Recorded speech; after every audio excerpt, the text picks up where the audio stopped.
Salud amigos, donde quiera que se encuentren de ese lado del receptor, en cualquier lugar de nuestra querida, contaminada y única nave espacial.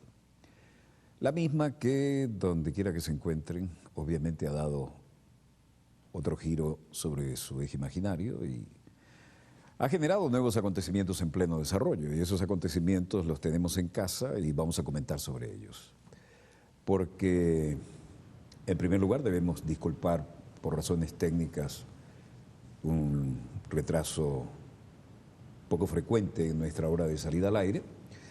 Y, en todo caso, la compensación es que vamos a dialogar hoy en un programa, enfatizo, especial, con el ex canciller, nuestro embajador permanente ante la Organización de Estados Americanos, el amigo, compañero correligionario Roy Chatterton. Bienvenido, Roy.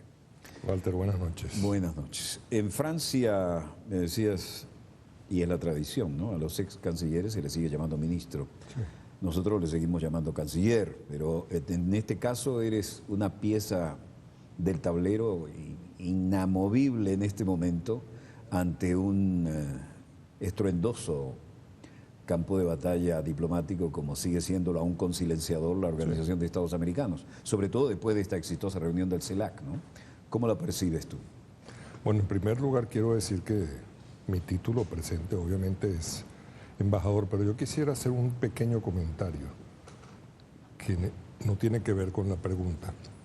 El desastre de hoy con el aguacero tiene una connotación internacional. Antes, diciembre, era parte del verano de Caracas, del verano venezolano. El verano se extendía de octubre hasta mayo cuando comenzaba la sesión de lluvia. Esto es producto del recalentamiento, producto del asalto salvaje sobre la naturaleza por parte del sistema capitalista, del mercado. Por eso el fracaso en la reunión de Durban ayer es un golpe severo contra el medio ambiente y sobre esto hay que alertar por lo que sufren los demás y por lo que en Venezuela estamos sufriendo, por los refugiados aquí y en otras partes, por los refugiados en Colombia, etcétera, etcétera. Esto significa la cruda realidad, ¿no? Desde Kioto para aquí y aquellos que no han querido comprometerse siquiera con los planteos de Kioto, había un margen de 2 grados centígrados que parece que lo hemos pasado más que largo, y la naturaleza, como siempre decimos, Dios perdona siempre, el hombre a veces, pero la naturaleza no perdona nunca, ¿no? Así que hemos iniciado el programa con retraso, tenemos las vías respiratorias un poco contaminadas, pero contra viento y marea aquí vamos a dialogar. La mía está invadida. Sí. Como lo hacemos siempre que podemos contar con tu invalorable presencia. ¿Qué lectura le das? ¿Qué impacto tiene tú que te mueves como en tu casa en Washington y en la colina y fuera de ella, esta reunión, que ya es un lugar común decirlo, pero no desgasta la reiteración, el concepto, toda la patria grande latinoamericana y caribeña, lamentablemente todavía sin Puerto Rico, que faltó, pero involuntariamente, y la excepción de Estados Unidos y Canadá? Consecuencias diplomáticas, lecturas, ¿cómo la ves? Es la apertura de un espacio de libertad. Es una fiesta, pero más que una fiesta es una apoteosis diplomática. Eso para los escépticos maliciosos no tiene validez, pero para quienes hemos vivido a lo largo de nuestros años la evolución de la situación diplomática y las relaciones internacionales, entendemos que incluyendo los países que responden a concepciones de derecha, la apertura de ese espacio de libertad es una necesidad. Y ocurre que los países están descubriendo que en ciertos aspectos y en ciertas áreas de las relaciones internacionales es mejor andar solos que mal acompañados. Y mala compañía es toda aquella compañía que pretenda, como se ha ocurrido históricamente, interferir en la marcha de los países, intrigar, dividirlos. Por lo tanto, lo que estamos viviendo es una recuperación de la solución de continuidad que se produjo después del Congreso Anfictiónico de Panamá y el fracaso de del proyecto de Tacubaya, que era la continuación de Panamá en México dentro de la concepción de Bolívar. Estamos retomando el camino después de más de 100 años de panamericanismo, es decir, doctrina Monroe impuesta sobre el resto de los países del continente. Tú has tenido que quebrar lanzas una y otra y 100 veces en la Organización de Estados Americanos. ¿Cómo crees que, si es que ha captado ya la onda sísmica de este exitazo del CELAC, cómo crees que llega a la sede de lo que también fue definido alguna vez como el Ministerio de Colonias de los Estados Unidos? Ya lo es menos. En la época cuando Cuba, fue expulsada de la OEA, era realmente un ministerio de colonias.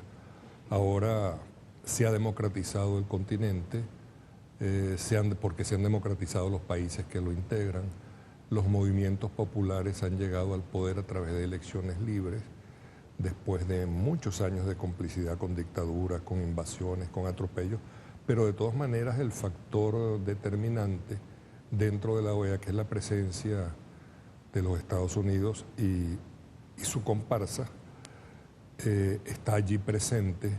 Hay un control total de una organización que fue concebida para responder a la visión estratégica de los Estados Unidos en el continente. Por lo tanto, además la OEA tiene un poder adicional, que es la burocracia internacional, que termina respondiendo a los intereses de los Estados Unidos, así está integrada por gente de diversos países, pero sirven a esos intereses de los Estados Unidos.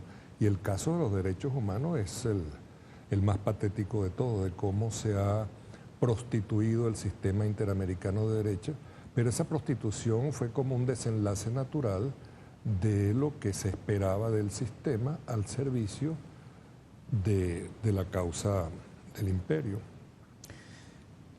¿Qué ves como más significativo de esta cumbre del CELAC que finalmente hemos logrado realizar?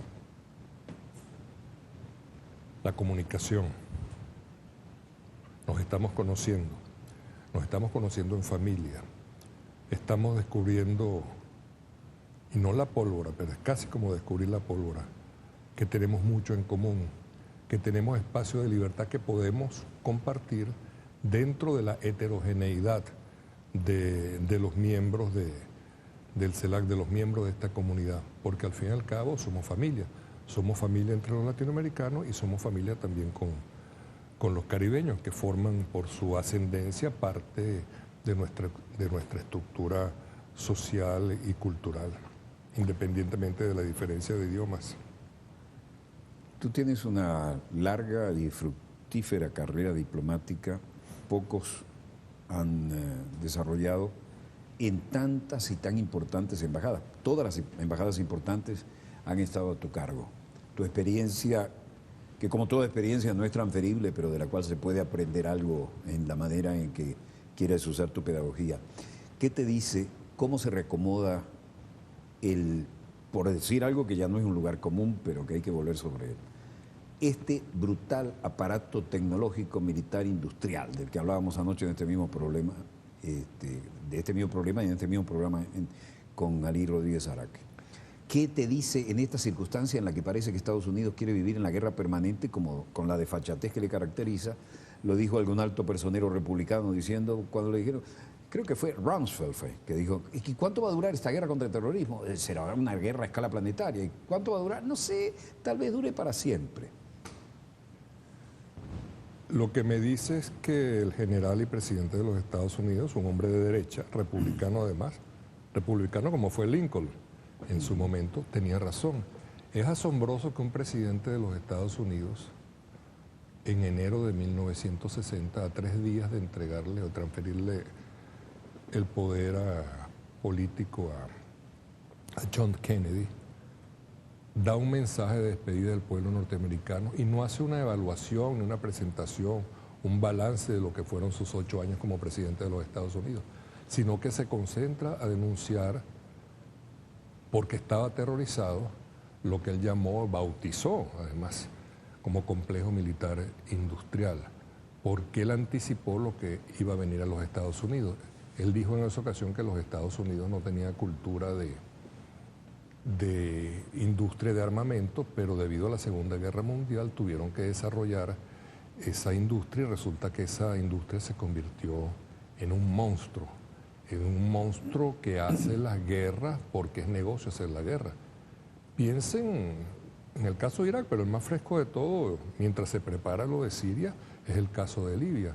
Destruyen a un país, lo bombardean, hacen yo no sé cuántos miles de misiones sobre territorio poblado, porque ellos no van a bombardear el desierto de Libia. Por razones humanitarias mata a un gentío para evitar que un gentío muera, con ese cinismo tan típico de los superpoderosos. Y en la mejor demostración de cultura colonialista, invaden a larga distancia, vía cibernética, a un país y se roban sus recursos financieros para prepararse posteriormente a robarse sus recursos naturales, es decir, petróleo y el agua que bajo el desierto corre de una manera impresionante. Y eso es lo que nos hace recordar lo que siempre ha sido el colonialismo. Los colonialistas son ladrones y asesinos. Cuando un país invade a otro para robar sus recursos, así pretende hacerlo bajo la excusa de la evangelización, lo que está haciendo es convertirse en un ladrón. Pero aparte de eso, para poder perfeccionar su crimen, mata gente. Y eso es lo que está ocurriendo. Pero en el caso de la superpotencia imperial, la industria se ha desarrollado, es el verdadero poder en los Estados Unidos, no son los políticos. Además que los políticos, cuando uno los ve, se da cuenta que terminan sirviendo. Si uno ve en la guerra de Irak, el vicepresidente de los Estados Unidos, Cheney, fue presidente de la empresa Halliburton, que proveyó, creo que de zapatos y hamburgueses hasta armamento a las tropas de los Estados Unidos en Irak. Y el señor Rumsfeld, que tú citaste, también estaba dentro de la misma onda. Y nada pasa, porque además es un país donde la censura de prensa corporativa acabó con el periodismo de investigación. Entonces un periodista que se atreva a hacer una investigación sobre los negocios de las grandes empresas de armamento de los Estados Unidos en la promoción de la guerra, pues cae en desgracia porque el sistema lo excluye. Entonces, esas son formas dictatoriales que ocurre en un país que se nos pretende vender como democracia. Bueno, Edward Murrow era la leyenda, ¿no?, de la Segunda Guerra Mundial. Bueno, el propio Churchill le ofreció la dirección de la BBC sin ser el súbdito británico, pero fue el que, mediante la radio, y no existían satélites, permitía hacer el esfuerzo de guerra y crear la masa crítica para que Estados Unidos se involucrara y salvara a Inglaterra. Pero luego viene su heredero, que es Walter Cronkite. Y a Walter Cronkite, como no lo pueden controlar, y fue el que dijo hay que acabar con la guerra de Vietnam y lo único decente y honorable que podemos hacer es irnos. Y el propio Johnson le dijo, bueno, si perdimos a Walter, perdimos la clase media, perdimos la guerra, ¿no? Y luego lo sacan por edad. A los 65 años le dicen, en el mejor momento de su carrera, le dicen, se tiene que ir. Y viene después Dan Rather, y Dan Rather tiene las pruebas de que el hijo de Bush, el nene Bush, que no quiso ir a Vietnam y que se metió en la Guardia Nacional Aérea, técnicamente desertó porque se iban a hacer pruebas aleatorias de drogas y de alcoholismo en los pilotos domingueros de la Guardia Nacional. Perdón, ese fue el que llegó en segundo lugar en las elecciones del año 2000 y fue electo presidente por haber llegado en segundo lugar. El que perdió las elecciones frente al ecologista, sí, que nos estaba advirtiendo de esto que estamos sufriendo ahora, que se las robaron en la Florida, donde qué casualidad su hermano era el gobernador, y luego termina eso yendo... Y donde los negros no votaban. No votaron, no ni los tenían negros, casilla de votación. ni muchos hispanos, ni los ancianos, sobre todo los estadounidenses. Sí. Pero además ya venían colocando los republicanos su gente en la Corte Suprema, y es la Corte Suprema la que decide quién es presidente, y la que se dice como la gran democracia del mundo estuvo más de 30 días sin saber quién había ganado, hasta que al final gana el que no ganó. En ese mundo que tú vives diariamente en Washington cuando estás en funciones, y llevas de muchos años allá, ¿qué sientes tú? ¿Dónde fue a parar aquella cultura que uno decía, un Edward Murrow, aquel que dijo, que cerraba todas las noches diciendo, buenas noches y buena suerte, porque eso era lo que se decían en los pubs, porque venía el bombardeo de la Luftwaffe y no sabías si al otro día te volvías a encontrar. Cuando veo un petimetre de CNN despidiéndose así, me provoca algo que no voy a decir acá, ¿no? Pero mira, es bueno que la gente sepa, hay un término que ha desaparecido, pero el fenómeno no, que es el macartismo. Ahora tiene nuevas caras el macartismo. Edward Murrow fue el periodista que denunció constantemente y enfrentó a Joseph McCarthy, que es un senador del estado de Wisconsin, que se dedicó a la cacería de brujas y a buscar comunistas de todas partes, que no eran comunistas, sino gente de pensamiento progresista y que creó un terrorismo psicológico, político y social en los Estados Unidos durante unos cuantos años. Fabricó aquello de los grandes ganadores de Oscar que no pudieron ir a recibir el Oscar porque estaban escribiendo con seudónimo desde México incluso para poder vivir, porque estaban en la lista negra, ¿no? Exactamente, entre ellos Charles Chaplin, que tuvo que irse de los Estados Unidos, pero Murrow fue sucedido por otro monumento al periodismo decente como fue Cronkite. Y de allí vino Dan Rather, como tú bien lo mencionaste, y se acabaron los periodistas. No, y ahora acaban de raspar a Helen Thomas, la primera mujer en todo, porque en chiste le dijo a un rabino, bueno, quieren la paz en el Medio Oriente, ¿por qué no se van? ¿Cómo? ¿Y para dónde deberían irse? Bueno, para de donde vinieron, vuelvan a Europa, sí, vuelvan a Estados Unidos, y la estaban grabando. Es interesante, Helen Thomas, para volver al tema de la dictadura. Tenemos en la pantalla en este momento, sí, y ahí lo está diciendo. ¿Vamos a oírla? Sí. So where should they go? What should they do? They go home. Where's the home? Poland. So the Jews, Germany. So the Jews go back to Poland and Germany. And America and everywhere else.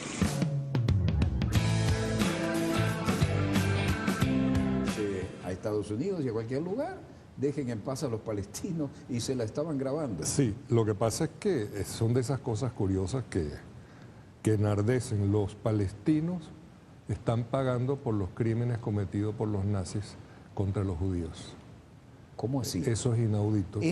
Fueron expulsados de su tierra, son perseguidos, son bombardeados, y precisamente ella lo que hizo fue denunciar eso. Pero es bueno que la gente sepa, la señora Thomas fue durante muchos años la decana de los periodistas que cubrían la Casa Blanca.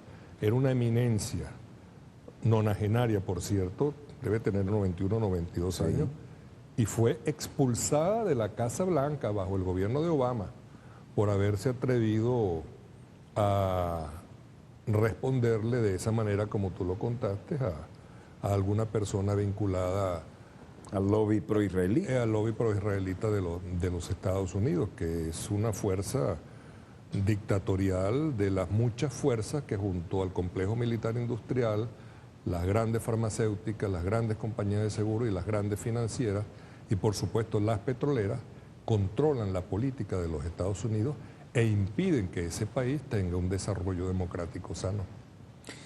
Fíjate que a mí me tocó hacer un curso en el Centro Edward Murrow, con la Fletcher School de Leyes de Diplomacia. Muy buena escuela, sí. Muy buena. Bueno, la escuela de los Kennedy, sí, ¿no? Decían que era la mejor escuela de diplomacia. Sí. Un breve curso. Y el único, por ejemplo, lobby de los granjeros, íbamos a Iowa, y la Universidad de Iowa. El lobby de la Cuenca del Pacífico, íbamos a las universidades de California. El lobby petrolero, íbamos a Texas. Y el único lobby que no aparecía era el lobby del Medio Oriente, es decir, el pro-israelí, y el lobby del complejo tecnológico militar industrial. Nosotros ahora le agregamos lo de tecnológico sin querer enmendarle la plana a Eisenhower, ¿no? Sí. Pero es lo lógico, ¿no? Y uno se da cuenta que no hay manera de tomar decisiones en política exterior sin afectar a alguno de estos lobbies. Y esta señora, que está cubriendo desde... Bueno, dirigió las ruedas de prensa, de hecho, en la Casa Blanca desde Kennedy. Sí, más de 40 años. Y estaba incluso 50. trabajando ya cuando la cumbre de Casablanca en la Segunda Guerra, ¿no? Sí. Y la sacan de un plumazo. Tenía su asiento con su placa metálica, y era la que terminaba diciendo gracias, señor presidente, cuando terminaban todas las ruedas de prensa. Ella fue algo así como el último monumento viviente al periodismo decente. Cuando cumplió 80 años le escribí una felicitación, me la respondió, seguía escribiendo, y la han sacado de la Troya. Se atrevió a decir la verdad. Sí, y ahora, fíjate tú, CBS, que era la escuela de Edward Murrow, de Walter Cronkite, de Dan Rather. Dan Rather, cuando tiene las pruebas de que el presidente Bush hijo fue desertor y tienen los testigos, se reúnen todos los abogados de la CBS porque iban contra un presidente, era otro Watergate, y dicen, sí, tenemos un caso, vamos al aire con Dan Rather. Y el testigo clave se da vuelta. ¿Qué le amenazaron? ¿Qué le ofrecieron? Y Dan Rather tiene que retirarse y se retira. Y él, cuando dice por última vez, buenas noches, todo CBS vino al estudio y aplaudió y aplaudió y aplaudió hasta que le salieron callos, ¿no? Sí. Dijeron, nos derrotaron. Pero bueno, y entonces, a partir de eso viene CNN y todavía peor Fox. Sí. Esta guerra informativa. Aparte de que tenemos el horror de CNN en español, donde en Atlanta hay unos matones periodistas que se dedican a difamar a los países donde están ocurriendo movimientos sociales. Por ejemplo, creo que el viernes o el sábado pasado hubo un imbécil, perdón por la expresión. Bueno, ha sido muy generoso. Tan desagradable, sí, en privado puedo utilizar algunas otras palabras. Se robaron acontecimiento en pleno desarrollo, sí, hasta que los desnudamos y les demostramos que ponían imágenes del terremoto de Narita, sí, para hablar de Haití y rasgarse la vestidura. Ahora, inclusive, a pesar de que este es horario de adulto, no quiero utilizar ninguna palabra que lleve la letra ñ, a menos que uno hable de España, pero no era lo que estaba pensando. Pero este imbécil dijo, descarado, entrevistado por los matones de CNN Atlanta, sí, que sí, no son lo mismo los CNN de Atlanta que los CNN de Washington, no, que son además, más ponderados y más moderados. Además ahora tienen un recurso outsourcing mayamero, sí, ese es el refuerzo. Sí, señor, pero este imbécil dijo que Venezuela estaba aislada y hay que ser un grandísimo imbécil, porque no es simplemente desinformación, esto es malicia. No, para tener un gigantesco bozal de dólar acá. Exacto.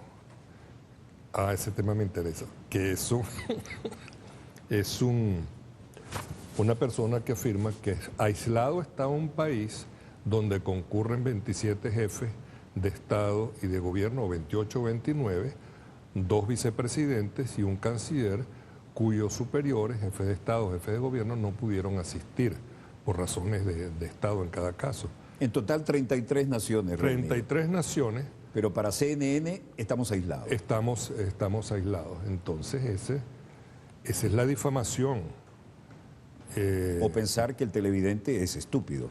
Que es un insulto a nuestra inteligencia, pero lo que pasa es que el sistema funciona, déjeme utilizar una palabra que quizás no exista, estupidizando a la gente. Cuando uno ve la televisión de los Estados Unidos, noticias internacionales casi nunca, a menos que tengan que ver con las guerras donde participan los Estados Unidos, o alguno que otro caso pintoresco. Exceso de propaganda religiosa, entretenimiento, frivolidad, entonces le dedican semanas al tema de Michael Jackson cuando desaparece y después el médico de Michael Jackson, o el tema de Paris Hilton, que es una señora que está muy buena, pero no es como para convertirlo en tema prioritario de información. Entonces se va insensibilizando el cerebro de los ciudadanos de ese país y terminan convirtiéndolos en zombies entre los predicadores religiosos que los alertan contra la amenaza musulmana, comunista y por supuesto chavista en ciertas instancias, hasta las hordas latinas que vienen desde el sur cruzando la frontera. Las hordas latinas y mientras tanto dentro de una cultura de creación de superhéroes. Entonces, cuando uno tiene la cultura de superhéroes, y vamos a mencionarlo por nombre y apellido, Superman. Superman es un tipo semianalfabeta que cayó en un lugar enviados del planeta Krypton del Midwest de los Estados Unidos en medio de un trigal y que nunca ha viajado a ninguna parte del mundo, como ocurre con muchos políticos, especialmente los candidatos republicanos. Batman es otro ignorante, nunca ha salido de Ciudad Gótica. Se parece al senador Helms o con el señor Roger Noriega. Bueno, pero al menos Superman tenía novia, ¿no? Al menos Clark Kent, ¿no? No hablemos a Batman no se le conoce. Nunca supimos para qué, pero era políticamente correcto en ese aspecto. Se le conocen amistades. pero era una relación que siempre guardaba cierta distancia, pero la gente termina, los niños... Y el pudor de cambiarse en una cabina telefónica. Pero por supuesto, pero eso era un horror, pero esos personajes terminan siendo referencias. Sí. Porque, ¿cuál es el héroe nuestro? Simón Bolívar. Ese sí es un superhéroe. Pero cuando la gente termina viendo como superhéroe este personaje o alguno que otro deportista y lo convierte en el punto de referencia, sin acompañamiento de un cerebro, se le está haciendo daño a una población. Se les educa en la cultura de la violencia y se les prepara para justificar cualquier tipo de guerra. O sea, si yo voy a la guerra a matar seres inferiores, ¿quiénes son los inferiores? Alguien que tenga pinta de árabe. Porque eso lo estoy martillando sobre la gente todos los días. O pinta de latino. En alguna época tenían pinta de chinos, pero debido a la evolución de China los han dejado tranquilos. Pero siempre creando estereotipos. Hasta la guerra de Corea, el malo era asiático. Exactamente. A menos que fuera Charlie Chan. Pero exactamente. Charlie Chan era un personaje chino. Se nos está cayendo la cédula. No, pero estamos hablando de Edward Murrow. O somos muy estudiosos o se nos cae la cédula. Es que estudiamos mucho. Hace Sí. poco vi en CNN un petimetre diciendo buenas noches y buena suerte. Yo digo, Dios mío, Edward Murrow, que se caló la Segunda Guerra y fue de verdad el primero que transmitió una guerra en vivo, no Peter Arnett de CBS en Bagdad, que es una gran mentira, Sí. debe estar revolviéndose en la tumba. Mira, me acaba de hacer pensar, pensando en Murrow, guardando las distancias, mutatis mutandi, como decimos los abogados pretenciosos. Es como en Venezuela pensar en Miguel Otero Silva y en algún directivo del Nacional. Yo fui redactor de planta del Nacional en la época de oro, cuando teníamos maestros correctores de estilo como Guaramato, ¿qué te digo? Bueno, el Gabo, cuando era feliz indocumentado, se ganó la vida del Nacional. Cuando uno podía adquirir Don buena Pepe ortografía, Moradel, yo creo que debo mi buena ortografía en parte a la lectura del Nacional. Teníamos correctores de estilo. Sí, señor. Mi corrector de estilo era Guaramato, que figura en el Larousse. Ahora el estilo es la incorrección. No, ahora va de la computadora directo a la imprenta. Y el estilo es la incorrección. Sí, sí, sí. Y la difamación. Sí, señor. Yo lo llamo el nazi onal. Bien, mira tú. Yo recorrí todos los cerros de Caracas gracias a eso. Así me gané el cargo de director, de redactor de planta, fíjate. Gran escuela, gran escuela. Empecé el 23 de enero y terminé en Petare. Empecé con los bloques, todavía no existía ni Caracol. Pero dime de esa época, y esa época del periodismo que tú vives a diario en Washington. ¿Qué sientes tú? A mí me parece un atentado, un insulto a la inteligencia. Lo que estos petimetres que ahora se manejan entre Atlanta y Miami, porque el refuerzo que llegó es miamero, ¿no? Después de la paliza que le dimos. Y ahora, ¿qué haces tú para informarte en Estados Unidos? ¿Y qué son los candidatos de la derecha? Porque son todos republicanos ahora los que están en lisa. Los demócratas parecen más republicanos que nunca. Sí, los demócratas. Harry Truman, que no es santo de mi devoción porque fue el que decidió exterminar a 400.000 japoneses, sin embargo dijo una gran verdad en una ocasión, porque era un hombre de origen muy humilde, de un pueblecito Un tendero. de Missouri, un tendero. Sí. Y por esas cosas de la vida llegó a ser candidato a la vicepresidencia con Roosevelt, y a la muerte de Roosevelt asumió la presidencia. Pero Truman dijo algo de los demócratas, y dijo, todo demócrata, que cuando un demócrata pretende hacerse pasar por republicano, recibirá el repudio del pueblo, que siempre optará por el original. O sea, para votar por alguien disfrazado de republicano, prefiero votar por el producto auténtico, que son los republicanos. Pero hoy día, a cual más horroroso se nos presenta, y dentro de la búsqueda de información, bueno, yo creo que yo he dejado de leer porque ahora estoy dedicado, como tengo obsesión con el tema de la dictadura mediática desde mis tiempos de estudiante, cada vez le dedico más tiempo a informarme, entonces recorro todo el mundo, todas las fuentes posibles de información, porque si me guío solamente por las fuentes de los Estados Unidos, quizás con la excepción de MSNBC, no confundir con NBC ni con CNBC, MSNBC, que tiene como una visión progresista de las cosas y una visión más analítica, pero es para minorías en los Estados Unidos. La televisión gruesa es la televisión que presenta la violencia, las vulgaridades. ¿Y National Public Radio todavía funciona? Pero le cuesta mucho. La van Le radiando. cuesta mucho, inclusive tuvo un semifascista de director en algún momento. Entiendo que en este momento hay un presidente que tiene una visión de mayor sensibilidad social, pero esas son televisoras por minoría, son las ventanillas de libertad de información que existen dentro de los Estados Unidos, porque el grueso de la información está controlado por las grandes corporaciones que sirven al poder político, pero a la vez tienen más poder que el poder político. Y chantajean al poder político. Chantajean al poder político, y porque además, pero estas a su vez tienen el control, el control de la plutocracia. ¿Qué es la plutocracia? El poder de los millonarios. Y en los Estados Unidos la mayoría de los senadores y representantes son millonarios o son financiados por millonarios. Entonces es una plutocracia que controla la vida política de ese país desde los espacios del complejo militar, industrial, farmacéutico. Por eso no pasó las avanzadas iniciativas del presidente Obama en materia de seguridad social y salud, las empresas de seguros, los grandes consorcios médicos, la ciencia al servicio del armamentismo y haciendo de la medicina y de la salud un negocio. Negocio donde mueren miles de personas porque no tienen con qué pagar sus gastos médicos. Pero tú me dijiste, para mi sorpresa, porque cada vez que hablamos encuentro una faceta nueva, que te dedicaste a estudiar el tema de la comunicación por años. Sí, por años. En mis tiempos de estudiante me llegaban, en mis tiempos de militante de COPEI, porque yo militaba dentro de un grupo... Ambos venimos de la izquierda cristiana. Exacto, de la izquierda cristiana. Y con mucho orgullo. Con mucho orgullo y esas ideas que... Yo me formé en Uruguay y fuimos los pioneros del Frente Amplio. Con esas ideas uno puede explicar o sentirse cómodo con un proceso de transformación hacia la creación de un socialismo cristiano, ¿Qué hacían que es lo acá que con está los ocurriendo. cabezas calientes como tú los mandaban con una beca a Europa, ¿no? ¿Qué le llamaban? Astronautas. A mí me mandaron a Polonia. A mí me mandaron a pero Estrasburgo. debo agradecerlo. Yo comencé mi carrera en Polonia, pero fue una salida que me permitió, porque nosotros fracasamos como una opción dentro de COPEI. Era demasiado, pero sin embargo debo reconocer que recibí el mayor respeto a lo largo de los años. Lo sigues recibiendo. Sí.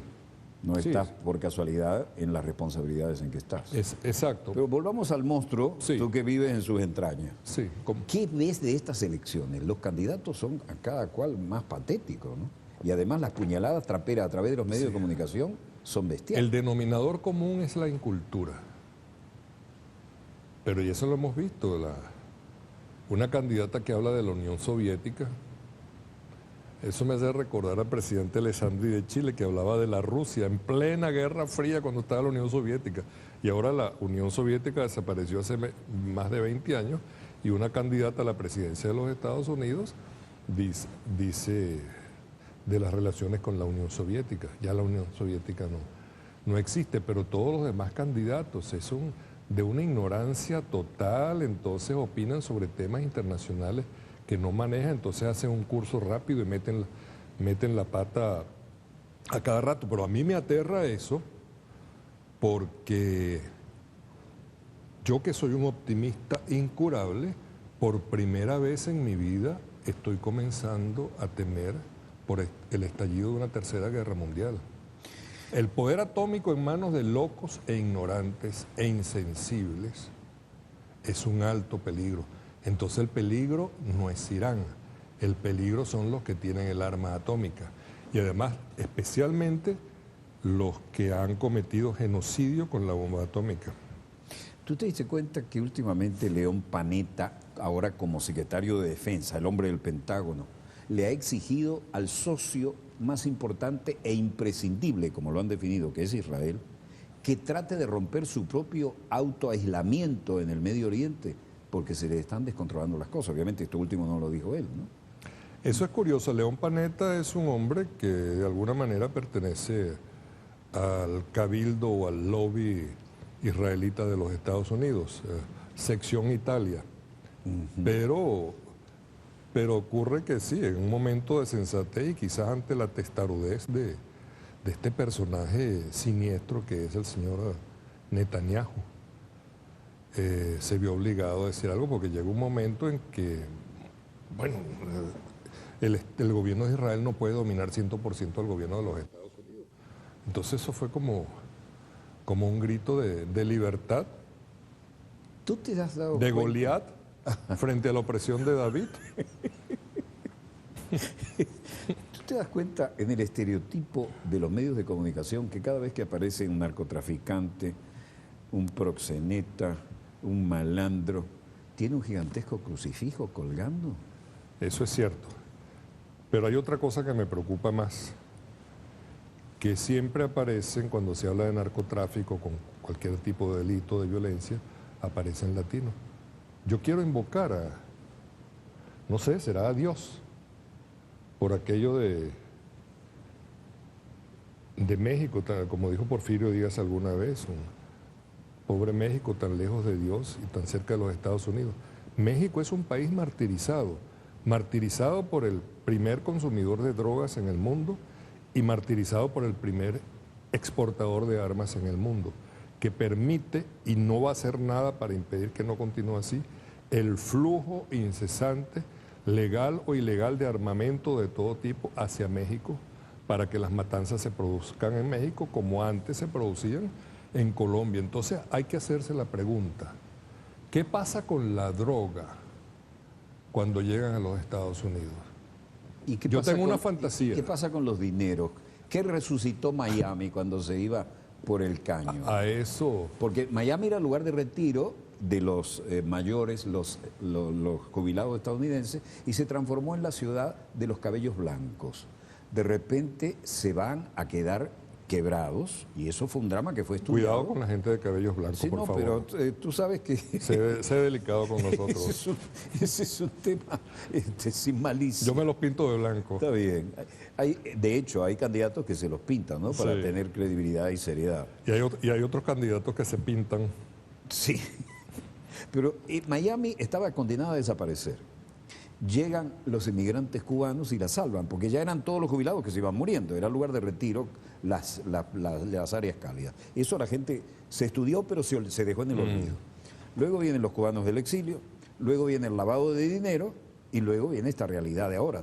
Todo corrupto que puede escaparse para allá va, invierte y lo aplaude. ¿Corrupto o terrorista? Ahí viene el Que el caso. terrorismo es otro tipo de corrupción del alma. Claro. Ese es un refugio de terroristas, de narcotraficantes, de banqueros. Todos los corruptos de América Latina y de otras partes del mundo son aceptados allí porque Y llevan la gran su lavandería dinero. de dólares es Miami. Y la pregunta es, bueno, ¿dónde están los dólares? Pero aparte de los dólares, ¿dónde está la droga? Porque yo tengo una fantasía de que los narcos latinos colocan los cargamentos de droga justo sobre la rayita fronteriza y de allí solita ella se distribuye por todos los Estados Unidos, llega a Nueva York, llega a Minnesota a pesar del frío, se distribuye, por supuesto llega a Los Ángeles, etcétera, etcétera, etcétera. Y nunca sabe uno de tiroteos, de matanzas, de redadas. No se conocen narcotraficantes con nombres anglosajones, todos son latinos. Entonces, ahí volvemos al tema. Se crea el estereotipo y con el estereotipo el temor y el desprecio. Y eso es lo que justifica guerras, invasiones, opresiones, etcétera, etcétera. O sea que es un problema mayor y nos estamos acercando al abismo. ¿Cuál sería el abismo? Porque además te voy a decir que tu metáfora tiene un antecedente histórico real, pero en la frontera con Canadá. Después te la cuento. El abismo es la guerra.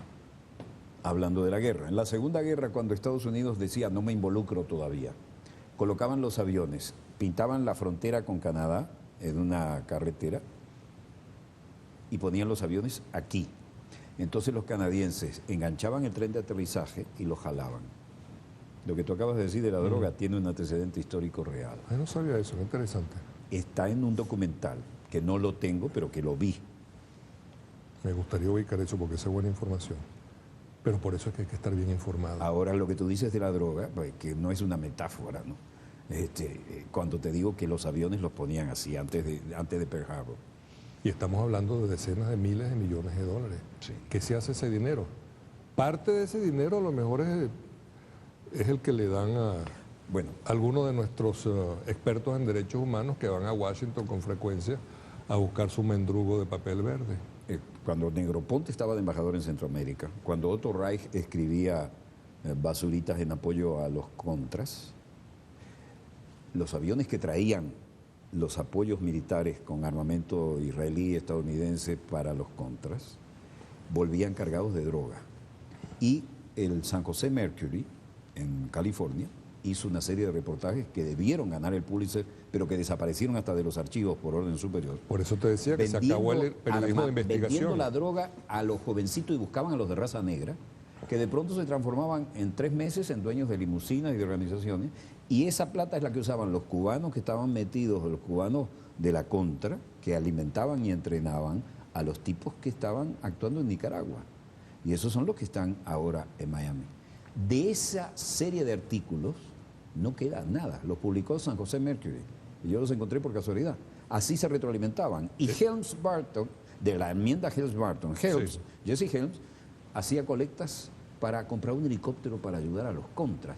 Y Oliver North, el que ahora está haciendo las series de héroes de guerra, con su uniforme de infante de marina y todas sus condecoraciones, levantó la mano y mintió ante el Congreso para salvar a Ronald Reagan de un impeachment segurísimo. Porque Ronald Reagan, que se dormía en las sesiones de gabinete, era el hombre que necesitaban allí como carapacho para poder, como mascarón de proa, para poder desarrollar su guerra. Fíjate que a él le preparaban el brain box, no estaban tan popularizadas las computadoras portátiles. Le decían, estas fichitas que le vamos a poner en una caja es lo que usted se aprende de memoria. Y eso es lo que usted va a decir. Porque el hombre una vez se le ocurrió decir, bueno, ¿no que se preocupan de la contaminación ambiental? El drama que ahora tenemos en pleno desarrollo, ¿no? Si los árboles de noche emiten más CO2 que los automóviles. Digo, ¿pero de dónde sacó esa barbaridad? Lo leí en la prensa. ¿Pero quién le dijo a usted que lo que se lee en la prensa es la verdad? Usted tiene que decir lo que le decimos nosotros. ¿Te acuerdas que cuando James Carter ya venía en Blue Jean a la Casa Blanca? Entonces volvió la pompa y el boato con la ayuda de Hollywood, y ahora cada vez que llega un jefe de Estado, cada toma está programada. Carter es un buen hombre, por eso duró apenas 4 años. Claro, pero Carter era oficial de un submarino nuclear y sabía lo que era el peligro de tener que apretar el botón. ¿Qué opinas tú de esto? ¿Qué pasó? La derecha monstruosa se adueñó de todo. Tú vives Washington en la cotidianidad. Sí, se adueñó de todo, se adueñó de la cultura, se adueñó de los medios. Es lo que yo me he empeñado en llamar la dictadura mediática, y eso... Eso que tú estudiaste tanto, háblanos tú, no yo, de la dictadura mediática. ¿Qué vives en la cotidianidad allá? No, la cotidianidad es el control de las mentes humanas, de la conducta social, mediante el uso y manipulación de la información, la deformación de la información, la invención de la información, la generación de temores, de gustos, de inquietudes. Lo políticamente correcto y lo políticamente incorrecto todavía Exactamente, funciona. todo eso para neutralizar a la gente. Entonces, pero todo convertido en un gran negocio, donde es que todo converge, porque converge por un lado el interés del narcotráfico y los decenas de miles de millones de dólares que alimentan a los bancos, quebrados por cierto, por la administración deshonesta del dinero, pero también tiene que ver, repito, el tema de la farmacéutica, los grandes centros financieros, las empresas petroleras, todo haciendo del imperio un poder controlado por el complejo militar, industrial, tecnológico, científico, como decía Eisenhower, porque de todas maneras Eisenhower sí tuvo la premonición de eso que tú comentaste hace poco, porque él también alertó sobre el peligro de que los centros de investigación, quiero decir académicos, universidades, tecnológicos, etcétera, etcétera, terminaran sirviendo al complejo militar industrial. Y eso es lo que ha ocurrido. Entonces todo eso está imbricado. ¿El armamento biológico y bioquímico está ahí? Eso está allí. Entonces es la preparación constante para la guerra. Y creo que en la película Al sur de la frontera de Oliver Stone, el presidente Kirchner, que Dios lo tenga en su gloria, Amén, comentó una conversación personal con el presidente Bush en Mar del Plata, donde éste le dijo que bueno, que la guerra era un negocio, porque además es que es el negocio del siglo, porque destruye un país, le robo sus sus recursos financieros monetarios, entonces después... Y el otro negocio de la Halliburton es reconstruirlo. Reconstruir, ¿y con qué dinero se va a pagar la reconstrucción? Con el propio dinero. Con el dinero. Mira, yo estaba recordando una película de la época de las protestas contra Vietnam, donde había algo parecido al movimiento de ahora de los indignados, ¿no?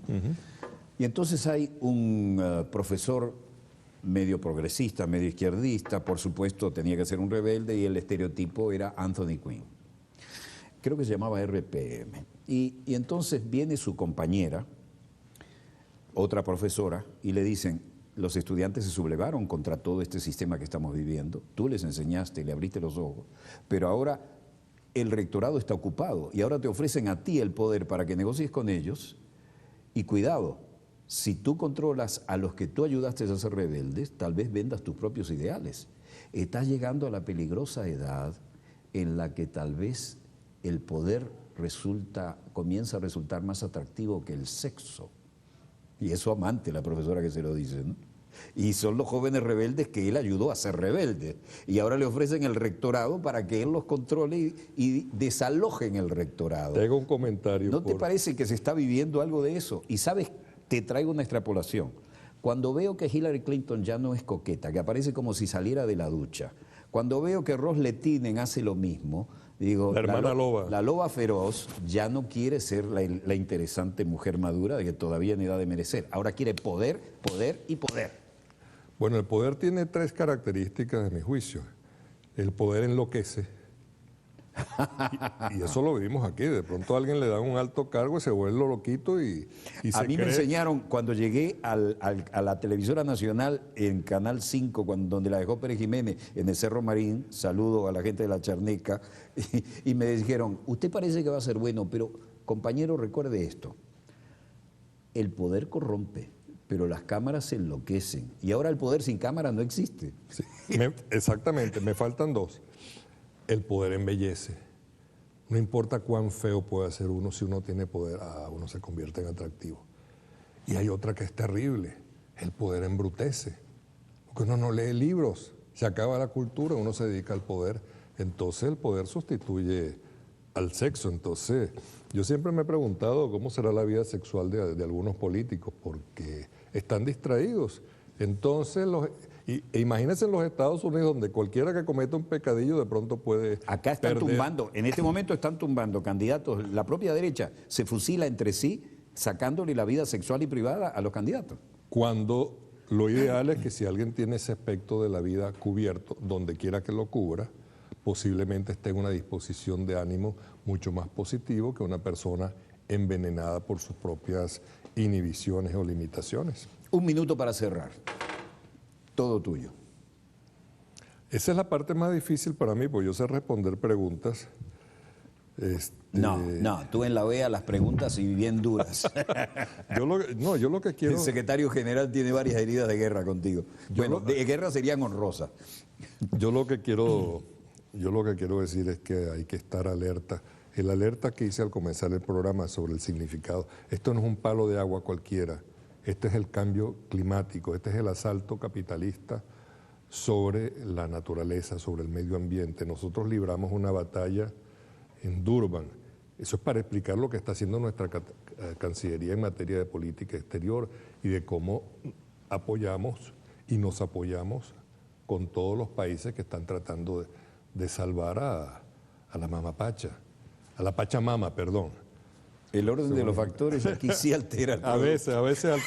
A veces altera el producto. Entonces, yo estoy muy impresionado por lo de hoy, porque mi recuerdo de toda la vida especialmente es que diciembre era seco y frío.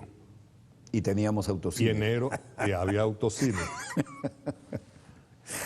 Bueno, señores. Y ahí en los autocines se daba una alternativa, especialmente en la juventud, mucho mejor en su momento que el poder. Pero no entremos en detalles horarios de adultos. Yo no tenía suerte porque tenía un convertible.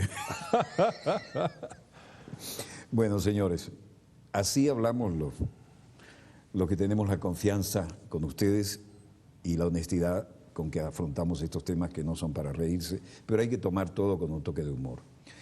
El hombre, como ustedes saben, es el que ha causado lo que estamos viviendo.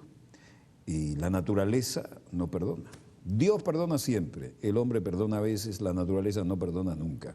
Y las grandes potencias y los que manejan los factores económico-políticos están decididos a hacernos pagar esto que ya puede estar más allá del punto de no retorno. Pero la realidad, sin ser tremendista, es esta. Ahora, la misma problemática, el mismo veneno ecológico lo estamos viendo en la ecología política de los que manejan las grandes potencias. Una frase tuya para cerrar. Venceremos y viviremos. Que así sea. Disponga usted de las cámaras, señor director.